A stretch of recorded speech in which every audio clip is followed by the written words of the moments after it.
In this video, we're going to be talking about how to pick your samples to make music. And, sometimes it can be quite overwhelming. Let's say you want to make a new song, and where do you start when you make a new song? Like, where does inspiration come from? And it's really difficult. And this is why, if you read my blog, I talk a lot about the importance of working on several tracks at once. And I would say, like, one of the main benefit of working on several tracks at once is that you can juggle between songs and take one technique or one aspect of one song and then transpose it to another one. And the whole concept started for me years back, and I built something called the Mothership. And I've been talking about the Mothership in my blog and with my friend Room 323. We've been developing a new template that I give away for free on my website. And this template is really helping on how to build your Mothership, and also it will help you on how to build a song. So basically what I did is there's groups, and I'm going to open everything so you can see. For the kick, I'm using basically 3 channels. For the low end, there's basically a sub, a bass. I'm also using MIDI here, which sometimes I'll drop either operator to bring some warmth, or it can be any other samples that are below 100 Hertz. The clap is usually 2 claps, hats is 3. The tops are usually a mixture of hats and percussion, but very high-end, something that will populate over 8,000 Hertz. Percussion is a bunch of different things, as you can see. Could be claps, could be bongos, toms, anything that is percussive with a fast attack, that will be ear. And the background is something that people usually don't think about, but the background is a very important part of a song. And this is why I have channel here. And the main idea is usually, like you want one good idea and 2 other things to support it. I use 4 because the voice might be an extra add-on. I don't usually add or use voice so much, but I know a lot of people do. And I thought it was important to have it here. And basically, if you have all these populated properly, then you're gonna have material to make a new song. So we're gonna try to build an idea out of scratch. I can't guarantee it's gonna be like a powerful one, but it's gonna be something to start with. And usually when I work on the Mothership, I'm gonna be working on multiple sounds. So if I press here, that should be song number 1. I'm just gonna show you. I'm gonna rename this song 1, and that will be song 2 and song 3 and so on.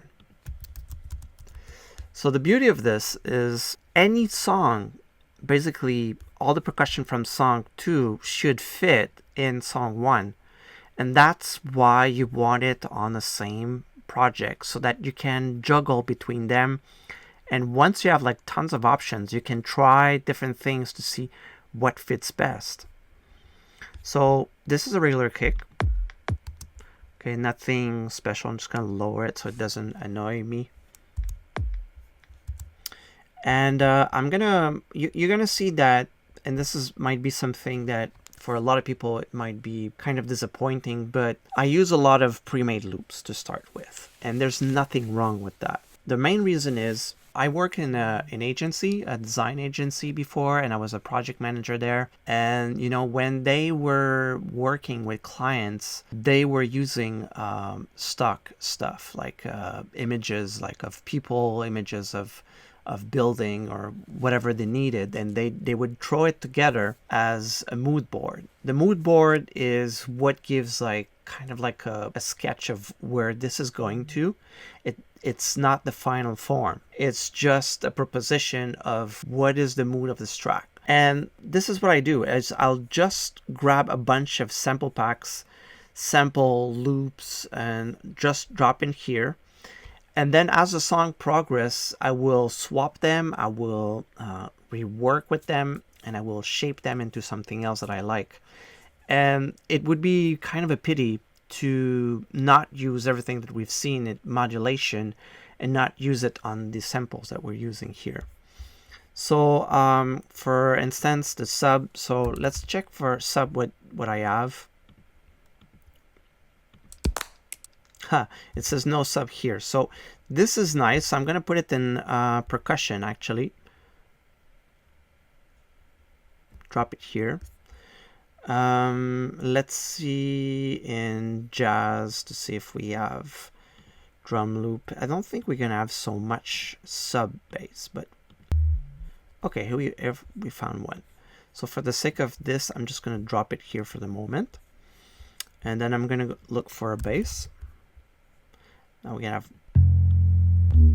so this is in C. I'm going to bring it just to see, and maybe something will come out of that. Now claps. Ideally what I want is to play the loop in the background so that I can have a better idea, but if I do that I'm going to get bored, especially that I have to talk on top of that. I don't want that to happen.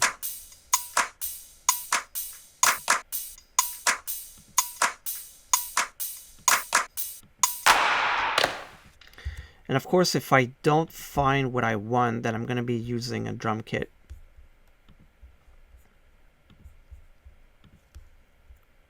A drum rack, should I say. And go get samples of claps and make it myself.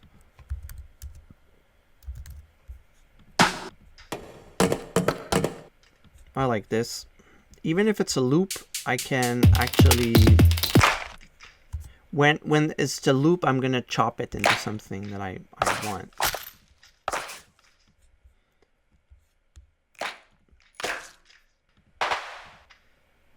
Okay. 4 should be enough. And I'm going to do the same thing here. But I'm going to go get the operator. And just, I'm going to get the preset just to start with. Simple sub bass. And that should do it. But it's going to be lower than that, of course.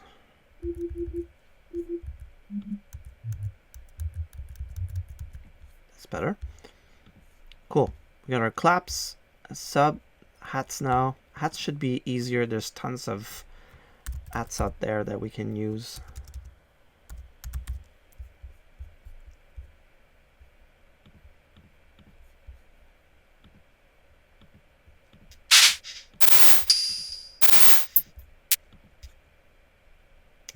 Okay, so for hats, I'm going to do the same thing. I'm going to add this. I don't want to play too much with loops. It seems like today the inspiration is for drum racks. And I'm going to come here. I like a really generic hi-hat like this one.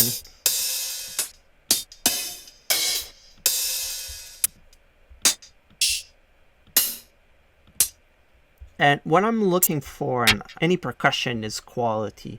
I want something that feels like the sound has to cover all the frequencies properly. I wish I could find like a low quality one so you can tell the difference. But I rather have more information in the sample than not enough, because it's easier for me to cut away than just to boost.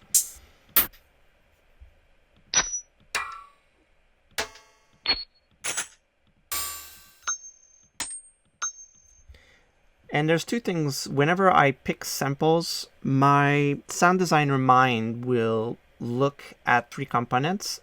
Now it just comes automatically. I don't even realize I do that. And it's a bit difficult to stop sometimes and see how my brain works. But basically, I'm looking at the transient, I'm looking at the decay, and I'm looking at the texture. So these 3 things are what I'm looking at in the hi-hat or any percussion.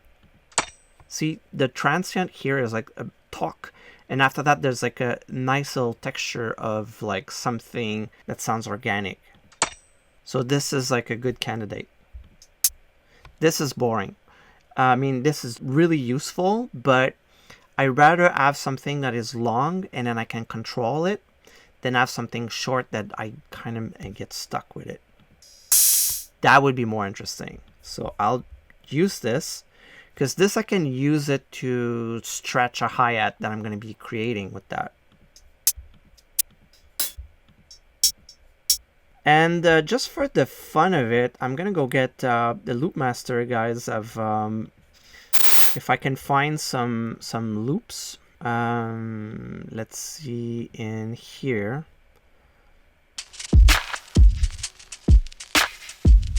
I like this. It's not really a hat, but there's a hi-hat in there that I like. So I'm going to be checking this out.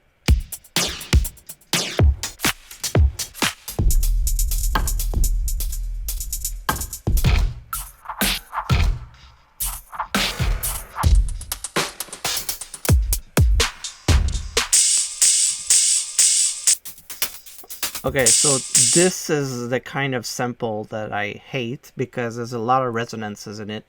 It's gonna need a lot of tweaking to remove what's not nice, and there's a lot of sibilance.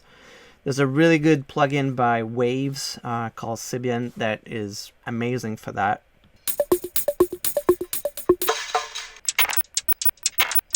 That's interesting. Just to kind of paraphrase what I'm saying, and just to so you understand, when I'm hunting for sounds, I'm looking for stuff that at the moment I don't have like a precise idea of the song, and that's like a really beginner's mind, is to come and explore. The problem is when people come with a pre-made idea in their mind, they are looking for something specific and they're discarding stuff that could be really interesting to work with. I don't know if it ever happened to you, but whenever I go to shop for jeans and I have like a specific idea of what I want, I never end up finding it. So whenever I shop, I try to not have anything in mind.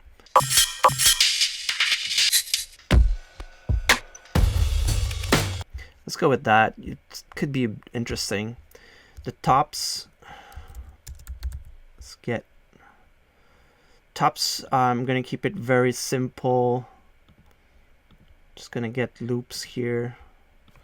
I'm not satisfied with what I'm looking at right now. It's not that I don't have anything in mind, but the more we're going towards the right, the more I'm gonna get picky, which is pickiness sometimes is essential. Right now, I'm looking for a different kind of sounds. That's interesting. Basically, I want loops that have different sounds in it, like a bunch of different things, so that I can kind of like, I like this. This is going to be pretty cool. I'm going to put it in the main ideas. I have already something in mind I want to do with that. That's cool. And the percussion. Percussion, I already have a bunch here, so what I'm going to be doing is I'm just going to, just to speed up a little bit, I'm going to bring a few, and this is a MIDI channel. So we're going to be working with that, by the way. This is a Max for Live patch. If you don't have it, it's called Roser. Go get it. It's really amazing. It's really, really fun. And it's amazing to propose new ideas. Okay, I think we're pretty much done for that. Backgrounds are basically noises. The thing about backgrounds is it's a tone, it's really low in volume. It's the thing that you need in your song so it doesn't feel empty. And it can be just like a texture. You put it very low volume in the back and it gives like this presence. You know, like in lo-fi hip-hop, they use a lot of crackling from vinyls. That's super nice, and if you have it at a really low volume, it definitely sounds really interesting. And here I have musical ideas that I've been working on. So a lot of the stuff that I do when I make music is I spend a lot of time in sound design. And sound design is basically opening patches of Reactor or presets of synths and play with them. I play with them with my keyboard, doing melodies, doing this and that to see what will come out of this. Basically, when I work on new ideas, I want to have a lot of material, and if I pre-record a lot of sound design, then I have a lot of choices and a lot of options.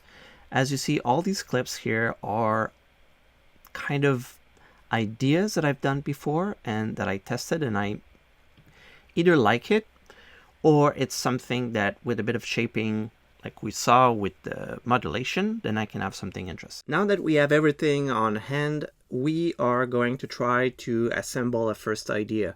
So if we remember, we make ideas row by row, and the first one I will be building here, and then I can use some of the material down here if whatever is here is not working good for me. So I'm just going to focus on this, and maybe then I'm going to find other ideas that I like in here.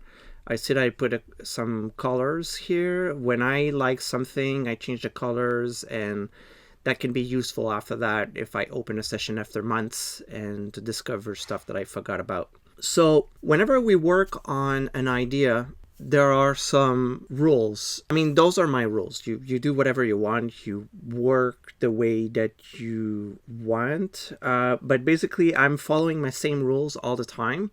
And they really help me make loops that work faster, because sometimes you can lose a lot of time trying to make your stuff work and you're not sure where to start. So rule number one is you're going to work from the lower frequencies and go up. It's easier to find your groove if you have your low end settled. If you look in the principles of music, the fundamental note is always the lowest part, and it makes sense if you start by putting down your foundation and you can build up above it. So for instance, I said earlier that I like this loop, and I'm going to be looking at it. I'm just going to solo this. I had to change the length because before it was not the full bar and it was not working. So now it's at 1.3, which works much better. It has a groove, but we need something in a lower tone to make like a bass. I could also go here and look at the sub that I have, but I want to get something a bit more melodic, and then after that I'm going to compose and add a bass that's going to be supporting that idea. So that's rule number one, find the lowest part. The second rule that is also very important is to quickly find what is your call and answer. If you're not familiar with that concept in electronic music, and of course in most songs, the call and answer is when there's a first idea and then a second idea that is responding to the first one, and they're talking back and forth. So one of the trick of electronic music and dance music in general is to have sounds that are constantly talking to each other. And when you do that, you make sure that there's already something that catches the attention and something logical. So we're going to be like doing two things at once, which is work on the lower end and the call and answer. So this one, I'm going to explore how it sounds at lower pitch.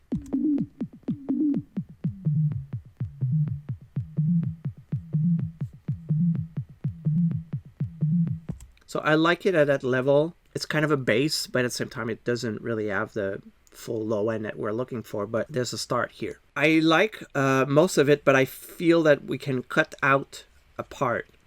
So sometimes, you know, like you'll find some good ideas in the leftovers of tracks that or sounds that you've composed before, but it's important to divide that idea in two.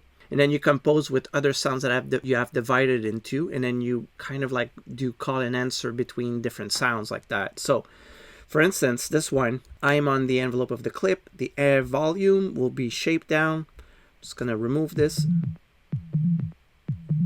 This is a perfect example of a call. And then we're going to have to find something that answers to that.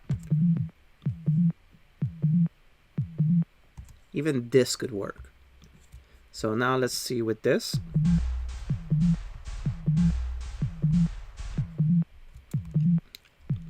Not quite close, but this one might do.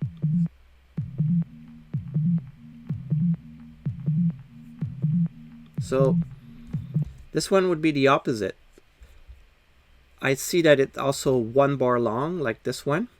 So I'm going to go in the clip here, and I'm just gonna first of all just move it slightly, maybe tiny bit, to see how it sounds. And after that, I'm going to remove some material in here to combine with this one. This one is 1.3, so it goes multiple times in this one.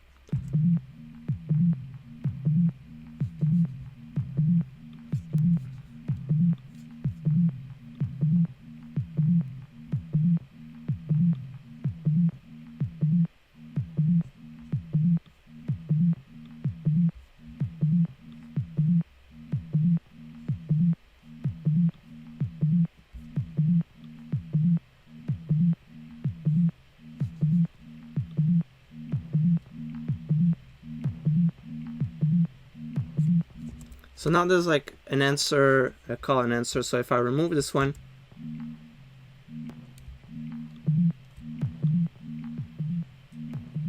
I can try also to match them in volume.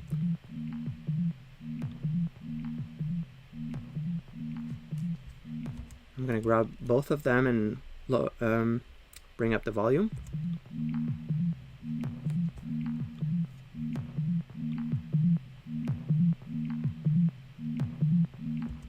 Nice. Now this one is very interesting because it's different. We can also try to do something with that to see if it can be inserted in here, but this is like a really good start.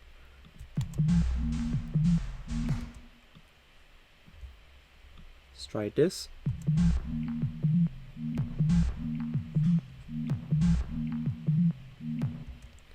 This is cool because we have one thing here, and what's really nice is sometimes I do sound design and I do like this. I record like a whole session of me playing out with presets or whatever.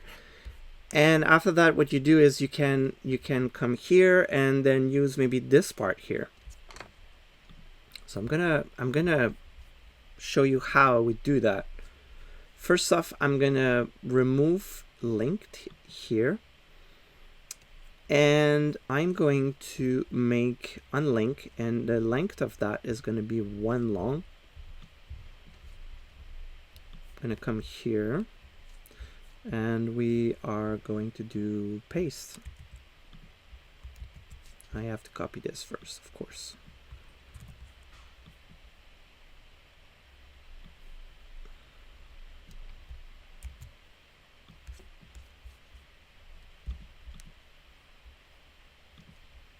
Here we go. So now this is unlinked, and the file will be playing.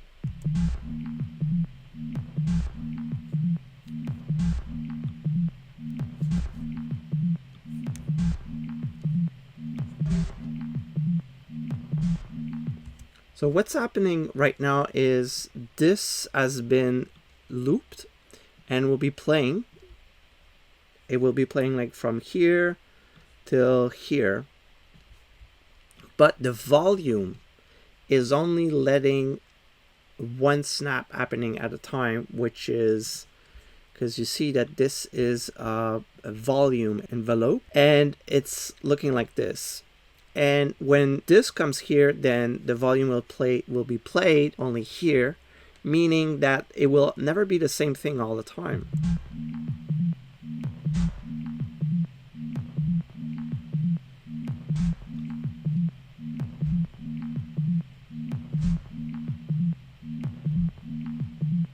And sometimes it's not even playing. So this gives like a lot of a feeling that it's not repetitive because it's constantly changing, because this is not the same thing all the time. And if I want a little bit more repetition, then I can come here and loop maybe 2 bars or maybe 4 bars, and then it's going to be repeating. And there's going to be like a pattern going on.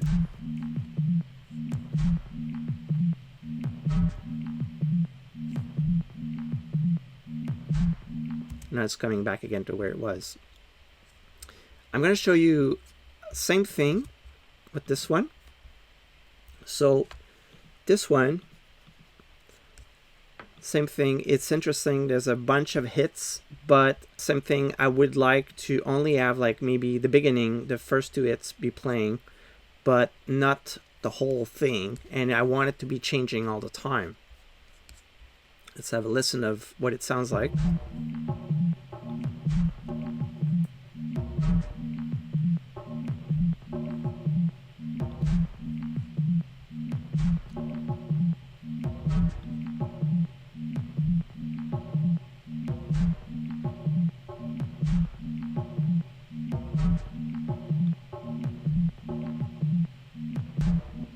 I kind of like this part here.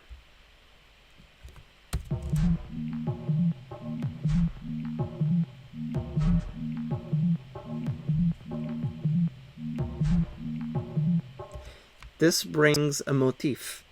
That's another rule. If you want to make a very interesting loop, you have the call and answer, which we did here. The low end is we're working on it.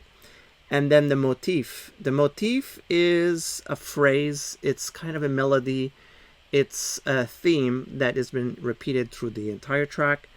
And we can also say it's the hook. It's what makes the song memorable. It's what people can identify. Okay, this song's main idea is this melody we're hearing right now. Dun, dun, dun, dun, dun. If you're able to sing it, then you're actually talking about the motif or the hook.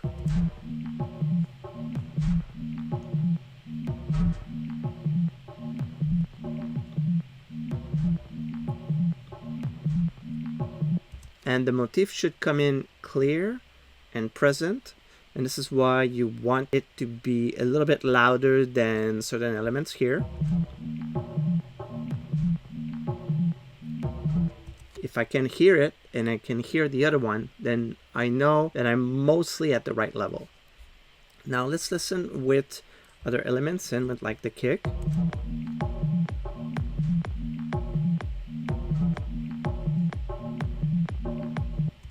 And we're going to go for the claps. The claps, if you remember, I selected 4 of them. And after that, I have the notes here. I'm going to be playing the claps here. And I'm putting the 4 notes.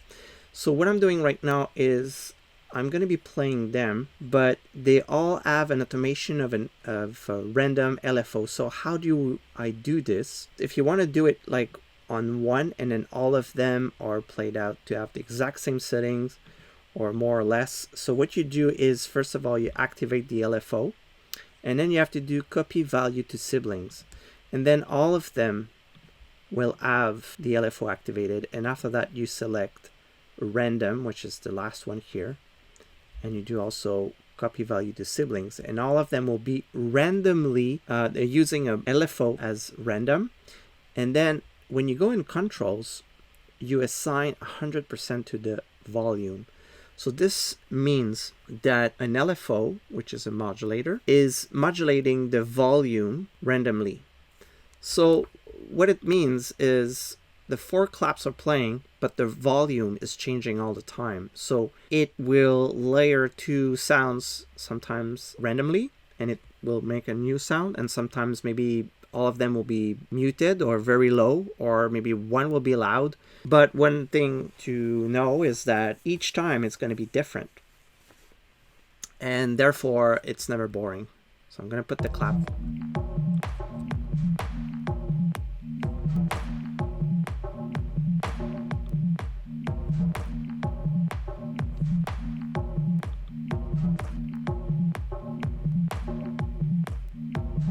As a producer and sound designer, I am very obsessed by stuff that constantly evolves. And this is why, like I've done a bunch of tutorials about modulation, but this is a very simple trick, very efficient, is to use a sampler with an LFO like that you can also put to the pan. I could put to 60%. I'm going to copy this to all siblings. They're all going to go a little bit crazy.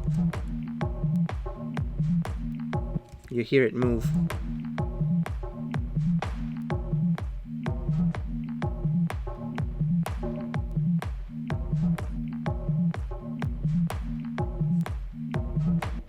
It's constantly moving now.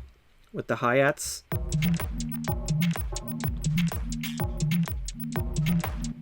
You don't want to have the listener be too off guard, so it's important to have regularity as well.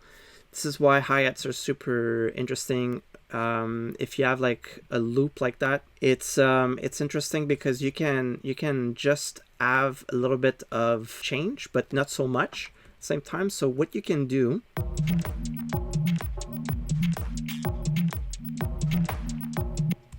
so I'm gonna bring that to 1/3. I'm gonna crop it, and I'm gonna just send this to slice to a new MIDI using transient. Cool. And all these slices are part of this one, so I'm not going to be using this one anymore. I'm just going to turn it off. And something really cool is Roser. Super cool Maximus P patch, which is a random sequencer. It's a sequencer, but you can also randomize it and get really nice things out of it. So I'm just going to do this.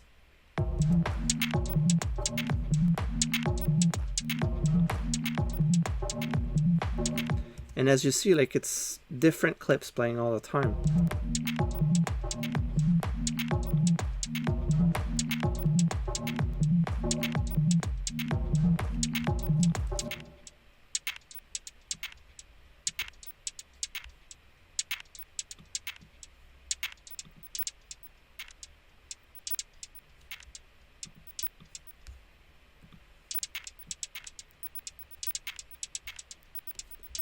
If it's going a little bit too fast, then I'm gonna drop it to 8.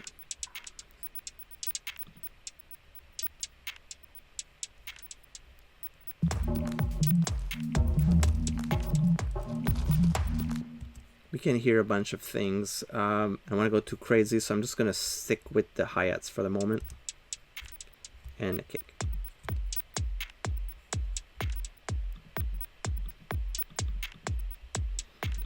And I could basically do the same thing here, which is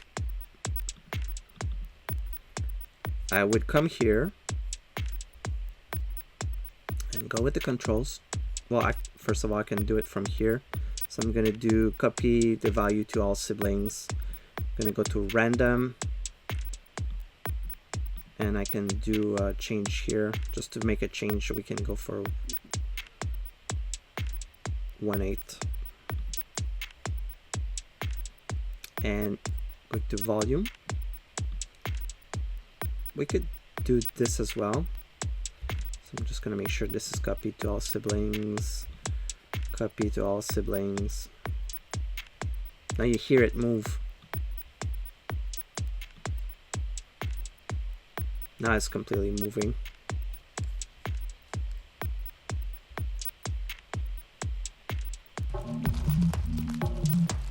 I'm going to add a compressor to that because with compression we're going to be able to gel everything together.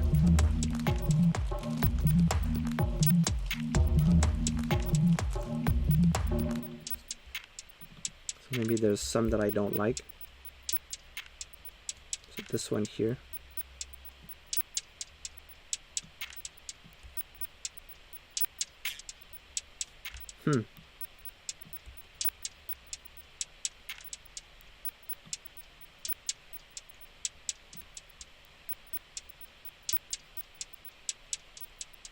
It's better.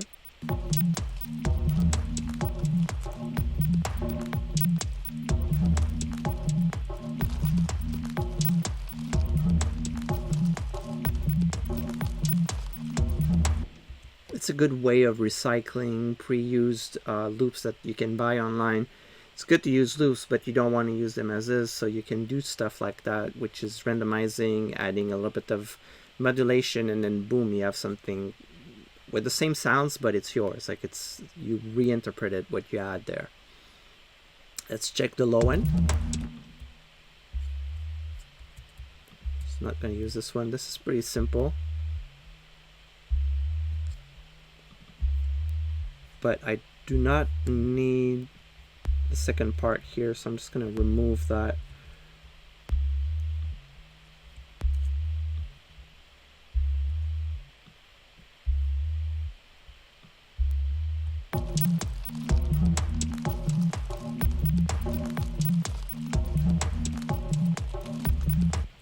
going to change the beginning.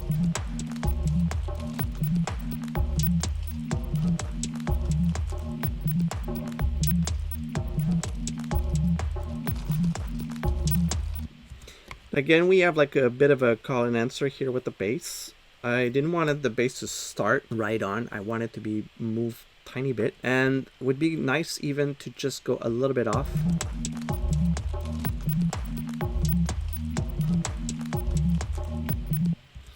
What you see here, if you just move it a tiny bit off, not on the beginning, it adds the swing. It adds like this natural swing, which is super interesting. And then you can even go a tiny bit off like that.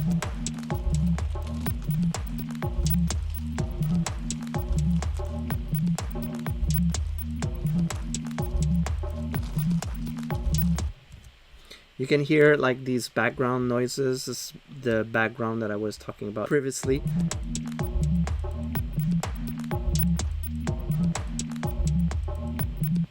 And that would be the last part, which is a background here.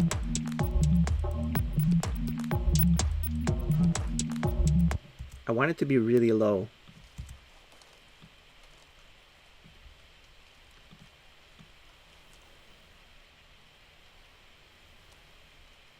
I just want to have something in the background so it doesn't feel empty.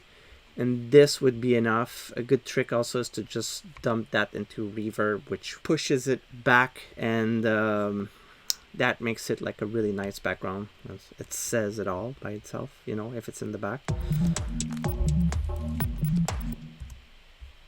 But if you don't want it to be too annoying and kind of off, a good trick would be to gate it. So you can use the gate from Ableton. So I'm going to be gating this with the claps here. Just going to rename this claps 1. And now we're going to sidechain this with claps 1. So each time the clap is playing, it will let out the background to be played as well.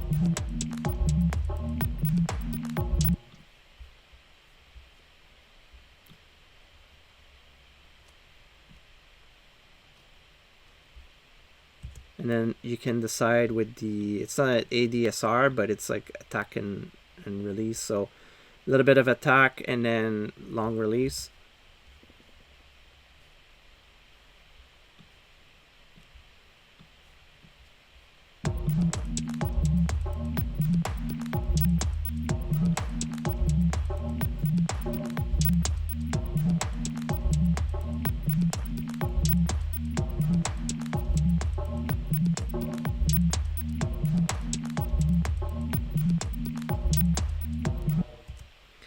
And if you feel like it's always the same claps and you would like more variation, you're more than welcome to just come in the samples here and get another clap.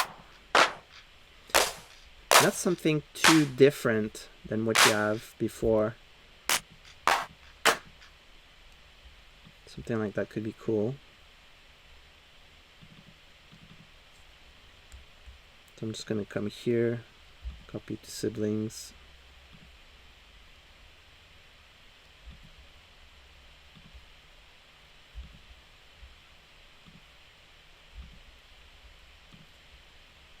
And why not a little bit of pitch?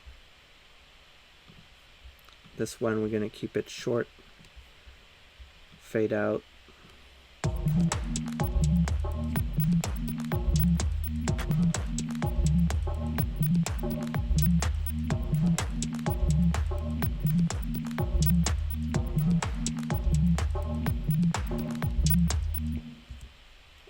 Thing that I like to do sometimes is when I come to the sample itself, it's good to have different length in the sounds that you have. The fade out also I find important, but sometimes it's good to just change the beginning. Changing the beginning and adding a little bit of a fade in will add variation, and we could also copy and paste them to have multiple variations of these guys, but different lengths. So like there's songs where I basically use like all of them It's like 3 or 4 kicks, claps, or I mean, it could be kicks, but that's not the ideal. But it could be percussions, it could be weird sounds, and then you put them everywhere here, and they're all tweaked in different ways, and they're constantly changing. So that way you had a lot of modulation. It's not that it's modulated through an LFO or something like that, but it's mostly randomized in how they come in and out of your sounds, and all these will create new sounds in themselves. So just a tool like that could be endlessly giving you new ideas. And one thing that's also really nice that we could add in here is operator. Operator with a preset of a clap, and then make sure that it also changes. And just the fact that you're using a soft synth like operator in here instead of a clap or a sample, it adds like a different texture also that is really welcome.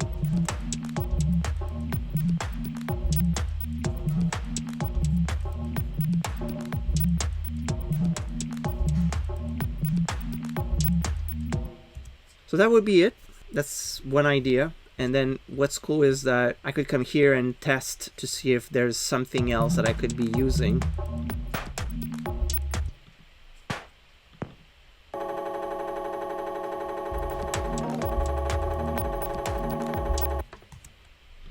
So that, for instance, could be come here, clip, and we're gonna unlink.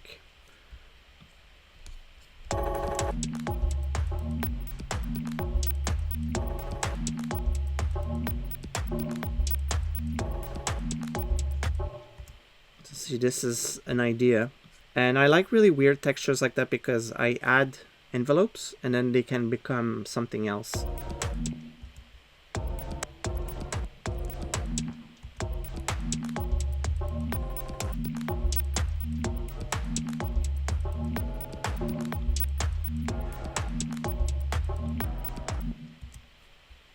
So maybe not this one.